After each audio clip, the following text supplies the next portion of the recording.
Welcome back to our podcast, Regulation Matters, a Clear Conversation. Once again, I'm your host, Line Dempsey. I'm currently the Chief Compliance Officer with Riccobeni Associates Family Dentistry with practices in North Carolina, South Carolina, and Virginia. And I've also been a board member and past president of Clear. As many of you are aware, the Council on Licensure Enforcement and Regulation, or CLEAR, is an association of individuals, agencies, and organizations that comprise the international community of professional and occupational regulation. This podcast is an opportunity for you to hear about important topics in our regulatory community. So today's conversation explores what happens when regulators step outside their usual channels and into the community, uncovering how civic leaders understand licensing, where perceptions diverge, and what those insights mean for building stronger, more effective regulatory systems. I'm excited about talking today with both Jennifer Garrett. She is the Deputy Secretary with Wisconsin Department of Safety and Professional Services, and Rich Wolf with the Federation of State Boards of Physical Therapy and the Healthcare Regulatory Research Institute. So welcome to you both, and thank you for speaking with me today on today's podcast. Thank you. Happy to be here. Great to be here. Thanks for including me. Absolutely. So, Jennifer, let's start with you. What prompted you to take this idea directly to Rotary clubs? And what were you hoping to, I guess, learn that you weren't getting through traditional recruitment or outreach methods? So, our governor, who is responsible for board appointments, has decided not to run again. And one of the priorities for the remainder of his term is to fill all open board seats and also identify members who are terming off this July so that those replacements can be in place. And I oversee policy and policy development at our agency, so it's also a priority of mine because when we have vacancies on our boards, then we run into quorum issues and the boards can't meet and they can't fulfill their responsibilities. And then we face criticism from the public and complaints from license holders who are waiting a long time for decisions on license applications and discipline and otherwise. So it was a shared priority. Typically, the governor's office does the majority of the recruitment and we support in some of the vetting. However, given that there was a shortened timeline and a shared interest, I decided to do some outreach of my own and experiment a little bit to learn more about what the public knew about serving on regulatory boards and what they didn't know. And I started with Rotary for a couple of reasons. First, they're organizations of civic-minded and service-oriented people, so they seemed like a more prime audience for the message. And also, and this was a matter of convenience, a previous secretary had been a Rotary member and had spoken at a lot of Rotary clubs. And so we already had contact information at a lot of them and the speaker application process. So it was an easy but also relevant place to start. And so I did a series of about a dozen talks at different Rotary clubs, mostly in southwestern Wisconsin. I ventured out to the western part and a little bit north, but they've mostly been within 2 hours of Madison. Right on. So, as you spoke with these civic leaders, across Wisconsin, okay, what feedback or perceptions about licensing and regulation, I think maybe surprised you during this process? Well, first and foremost, there was almost no recognition of the existence of these boards, except for people who held a license that was issued by one of the boards. And even sometimes they weren't quite sure what the boards were and what the connection was to them and what my connection was to the boards. I didn't expect a high level of awareness, but I was a bit shocked at the complete lack of awareness. Yeah, that's really interesting. Now, Rich, based on your work with public perception data, uh, where do you see the biggest gaps between, like, I guess, what regulators do and what the public in general kind of thinks regulators do? Yeah, we had the opportunity to use our research arm, this Healthcare Regulatory Research Institute, to work with some market research data from Chris Greco and Mandy Hall at Element Market Research. And they did two studies, and both had similar findings about what people's familiarity was with state licensing boards. Those that are very familiar may have, lodged a complaint or otherwise at some point in interactive, or very small, maybe less than 10%. Somewhat familiar, maybe around 31%. So the vast majority were not familiar at all with what we do. We all suspect that, but to have some actual numbers around that's pretty large. When we gave an open answer, an open-ended question around that and said, what do you think the licensing boards do? Okay. A quarter of them said, well, you're going to give them licenses. A quarter. Almost 50% did not even provide an answer. No clue whatsoever on that response whatsoever. Some of them thought they oversaw industry standards, set healthcare standards, right? Only 5% said they investigate complaints and take disciplinary action. So clearly, there's this disconnect with the public that we are charged with protecting, and their lack of awareness that we're even there to help them. Go ahead, Jen. Line, Yeah, may I please. comment on that? Of course. A small spoiler alert here. I was watching The Pit recently, and there was an argument between two of the physicians, and one of them said to the other, I should have reported you to the medical board. And I did a little tap dance in my head that they included that. But I also worry that discipline is the only thing people associate with our boards. And while it's an important part, it's not the only part of their work. Yeah, I mean, great point. I mean, you know, anecdotally from my experience, having been a senior investigator with a dental board, right? A more familiar board in some places, with regard to all the different licenses that are offered. There I would always get questions about, like, what is it that you do, right? Not having a complete understanding at all. And you're absolutely right. Like that negative aspect of boards. I mean, even if you go to a board website, what do you normally see? You see board discipline, right? So even as an outsider trying to gather more information, you tend to find just the negative side of things, if you would. But it's obviously so much deeper than that. So for both of you, I guess, where did the informal insights from the Rotary conversations align, like, or clash for that matter? Like, what, I guess with this, what are the broader trends that you are seeing, in the data that you're looking at?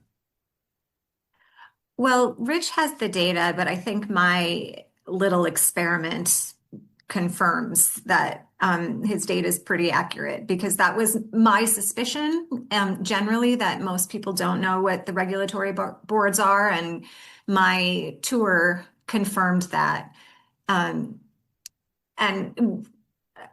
again, which wasn't surprising, but was still disappointing. Yeah, I would echo that. I think one of the takeaways that I probably had from this is, while the public doesn't know who we are, and we're invisible for the most part, right? So when regulation's working well, nobody sees it. Finely oiled machine. And it's only when maybe regulation's not doing well and it's splashed all over the headlines that the public is really aware and starts complaining and brings awareness to this. What makes it harder to connect with the public every day when we've got a well-working, a well-oiled machinery.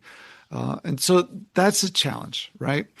During the market research data that was conducted, they further, after they asked them what they knew about it, they gave a little description about what regulatory boards do and their role in prevention, as you had brought up as well. Once they were informed about here's what they do, and they asked individuals, do you agree, right, that this is extremely helpful? The answer is just flipped, right? Vast majority said, we love this. This is great to know that this resource is out there, that they're protecting our back, that they're taking care of us. And so probably 75 to 90%, all of a sudden we're very positive or somewhat positive about the role of regulatory boards after hearing the description of what regulatory boards do. So there's the disconnect. Once they know, they love and appreciate us or are welcome to have us there. But the challenge is they are unaware of what we do. And because of that gap or that difference, we struggle in a very difficult space to be able to get our message out. And Line, I would add to that too, that because of that gap, the public will fill in the gap with other ideas of who is responsible for safety. Many people think our med malpractice insurance lawsuit route does it all. Others think it's the associations.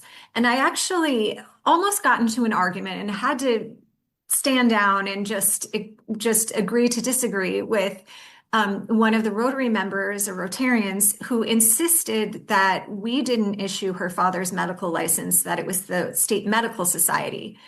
And I said, no, I'm pretty sure it was us.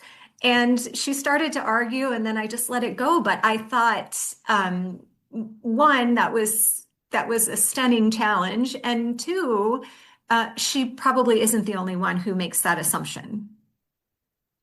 Oh, of course. I mean, we got confused all the time with the dental society and the dental board, and especially when people were trying to resolve an issue or something like that. We had a lot more power. The dental board did because we could, affect or impact a practitioner's ability to practice, right? Whereas the society didn't have that kind of a power. So I guess, I'll start with you, Jennifer, too. Like, what did you learn about that motivates these civic-minded people to even serve? Taking it even a step further, there's a lack of understanding of what the boards are, right? But like to even get them to serve or not serve on a regulatory board, and I guess how should that reshape, I guess, recruitment strategies going forward? Well, the not the only thing, but one thing I learned was after one Rotarian then applied for a board seat. So I did have a small amount of success. However, he was the former mayor of the city for that Rotary Club. And it occurred to me, upon reflection, that former elected officials are often among the pool of candidates for board service. And that's logical because they're already familiar with government processes. They're not intimidated by them. They are aware that there are these appointed roles within different government structures, whereas most of the public wouldn't know that or might not know that. So that didn't seem terribly surprising to me. But it prompted me then to look at who else were our public members on our boards, and who were the public members on other boards that were high performing and very engaged. And one trend I noticed, and it's not scientific, this is just my observation, is that a lot of lawyers are public members on boards and are often among the higher performing public members. And I think, again, that is logical because part of what is intimidating for our public members is the legal nature of the work and the legal implications of the work, and lawyers are afraid of that. And then the other thing I see with our public members is proclivity to defer to the professional members, especially at the beginning of their service. And that's far less common with attorneys. And you can read into that what you like. I went to law school. I'm not licensed in practicing, but lawyers are trained to challenge and question. And so by nature of their training and perhaps by nature of their personalities, they come into a situation, a room, a board, ready to do that. So that was a big takeaway for me, that perhaps attorneys are a good pool to tap for public board member seats. And then, so the next thing I've been working on is then how to find the right attorneys, the ones that are at the right point in their career where they have time for board service, where they appreciate the professional development, the growth, the broadening of skills that board service brings that complement their legal skills and experience. And I'm still figuring that out, but I do think that may be a more fruitful pool of candidates than the Rotarians were. It's interesting, that approach there. There's, and maybe I'm going to just set the stage for a discussion this fall at CLEAR's annual meeting. Eileen Linneberry from Vantage Leadership Consulting is working on a success profile for public members. And so she's got a presentation. Currently, she came into the little preview at our regulatory training recently, and I found it fascinating to say, what are the competencies you need to have before you're even to be successful, right? Being a lawyer wasn't one of them, right? But understanding that you got to be familiar with the processes associated with that and just feel comfortable. And also, as Jennifer said, the willingness to speak up, right? To understand, depending on the structure of the board, they may be in the minority in the room, but they need to make sure the voice is heard, that they're there to protect the public. They are representing the public. And so their opinion carries a ton of weight and needs to continue to carry weight. So that's there. But you don't have to be perfect, right? There's opportunities to build competencies through this process. And I know that Vantage Leadership Consulting, as they were developing this, asked for some leads of a lot of different board administrators who identified what are the strong candidates from their best public members, and also interviewed several public members themselves to say what made it worthwhile, what made it challenging, where could we grow. So I think there's a lot coming out of this work that may help us then identify, okay, if they got to have these competencies, where are we looking? And how are we reaching out? That might help inform this approach. But I also welcome the fact that so we got one Rotary, but how many other individuals became aware of the role of regulatory boards through that? And I do not think all of us collectively as regulators do a very good job of, our elevator pitch to our friends and our neighbors in our communities about the role of regulation and how it's there to serve the public. And Line, I want to add something to what Rich said. I agree that you don't have to be a lawyer to be a good public member, but I think what it told me is that they come in a little more ready. And what other public members who may not have that experience in training need is training. And we don't do a great job of onboarding any board members, but particularly public members. And then we really have a lot of opportunity for improving the ongoing training for board members. So I think I'm glad Rich challenged that a little bit, because that is the other thing that I learned, that it's not that people an average person off the street can't be a good board member, but they need some understanding of what they're doing, what the expectations and role and responsibilities are. And we don't always prepare them to be successful right from the beginning. And so it takes them a little while to absorb and gain the confidence to participate at a higher level. And some never get there, and they then gradually disengage. And then they're even more problematic than a vacancy because they're holding a seat, but they don't attend. And so that tells me that we can't ignore the training, that recruitment is part, but retention is critical as well. And a good retention strategy, not the only, but a good one, is to train effectively and often. Great points. So, for conversation's sake, I mean, let's say the Rotary is not the route to go. Um, what if we've got other regulators that are listening? What would be some realistic low barrier ways that you could gather similar informational feedback and build these relationships in other communities? Do you have some ideas of where we go next from here? Jennifer, let me jump in first and have you respond to this. Just this morning, I was on my LinkedIn page and up popped a feed from the Physical Therapy Board of California. And what was it? It was one of their board members doing a 30-second video about why I joined the board and what my experience was. And the very end of the presentation was a little pop up with some text that said, if you're interested in volunteering for the board, here's the link to the governor's webpage, and got that up and going. Surely not hard. Very easy to be able to do that. Get the word out on social media. I liked it. I reposted it. So all my friends that are not physical therapists could also see this and say, oh, maybe I do want to do this. Maybe there's an opportunity for me to get involved in some of these things that I thought we probably underutilize social media. I don't know that many of our member boards even have LinkedIn pages. And then when we do, we probably underutilize them.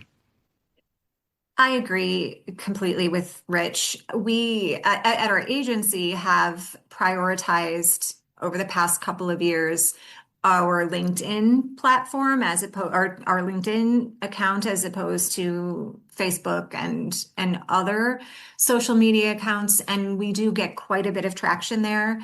Unlike the California board, we have not yet gotten to the point where we've included board members actively, so we're not shooting videos and posting profiles very often, but that's because of capacity and the number of boards we serve.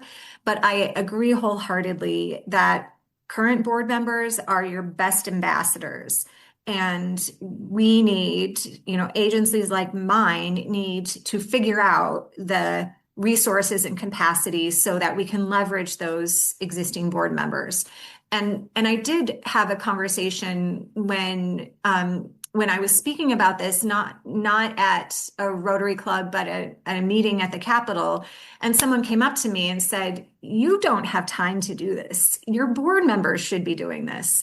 And I agree completely. We're trying to work towards having kind of a plug and play slide deck. So any board member with one or two passes through it can feel comfortable about talking about it, and they can take it to where their colleagues are, where their community members are, and they can recruit for us. They're a much better mouthpiece. They're the ones actually doing the work, and they're the ones who are passionate about it. They're the ones who are sitting on the board. So I agree 100% with Rich that would be a better use of our time, and we need to build the tools so that we can get there, and then train our board members so they're confident and comfortable being that mouthpiece for the governor and for their board and the agency.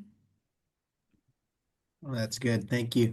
So I guess let me finish up with asking this. So if there's one message that regulators should be communicating more clearly to the public based on your findings from this, uh, what is it, and how should they be delivering that message maybe differently than what they currently are? Do you want to go first, Rich? Sure. I think Nice. it comes down to this. Recently, we did this exercise with our the Federation of State Boards of Physical Therapy's board of directors and said, all right, everybody take 10 minutes and develop an elevator pitch about what state-based regulation is all about. What's the purpose of it? And so everyone got thoughtful. Everyone came back with a little different slants. And I would say the message is very just adding on to what Jennifer said. We need to develop that elevator pitch, but then we need to be intentional about delivering that pitch every single opportunity we can. They don't know what we do. The public is unaware, right? That message that regulation exists to protect the public and that the public has a role in helping to shape it, right? And so if we can get that message out there and we can share, hey, this is what it is. It's kind of fun, right? There's opportunities to be engaged. There's new friends to make. There is meetings to attend. There could be national organizations you could be part of through this whole process. Develop new relationships and have a great opportunity uh, to still serve the public in a very, very meaningful way. And I would add to that that there are a lot of people who want to serve in some capacity, but do not want to launch and run a campaign. They are just not cut out for the election process, but they are very engaged and very interested and want to be uh, part of the solution to the challenges we're all facing. And this is one of the ways they can do that. It's not the only way, but it's one way they can be very involved, they can be a decision maker, and they don't have to run a campaign to do it. They are appointed roles, so they're not, it's not that it's not simple, but it's a far simpler process than becoming an elected official. Excellent. Well, thank you. This conversation, really does highlight that when regulators rethink how we connect with the public, we can open the door to strong relationships along with better decision making and more resilient regulatory systems. So I do want to thank both of you, Jennifer and Rich, for sharing your perspectives with me today and our listeners. Thank you so much. Thank you. It's a pleasure. Thank you, Line and Rich. I appreciate it and enjoyed it. Absolutely. It has been a pleasure. And we'd love to continue this conversation with our members on the Clear Regulatory Network. This podcast episode will be posted there, along with some questions for our members to consider, such as what untapped community networks or civic groups in your jurisdiction could serve as a pipeline for future board or committee members, and how might you begin building relationships with them? Also, what barriers, either real or perceived, might be preventing qualified service-minded individuals from pursuing board appointments in your jurisdiction, and how could you better communicate the value and accessibility of these roles? We greatly appreciate and thank our members for your discussion and feedback in the Clear Regulatory Network. And if you haven't already, please, we invite and encourage you to join and take part in the online discussions. I also want to thank our listeners for tuning into this episode. We'll be back with another episode of Regulation Matters, a Clear Conversation very soon. And if you're new to the Clear podcast, please subscribe to us. You can find us on Podbean or any of your favorite podcast services. If you've enjoyed this podcast episode, please leave a rating or comment in the app. Those reviews help us to improve our ranking and make it easier for new listeners to find us. Feel free to visit our website at www.clearhq.org for additional resources, along with a calendar of upcoming programs and events. Finally, I'd like to thank our Clear staff, specifically Stephanie Thompson. She is our content coordinator and editor for this program. Once again, I'm Line Dempsey, and I hope to be speaking to you again very soon.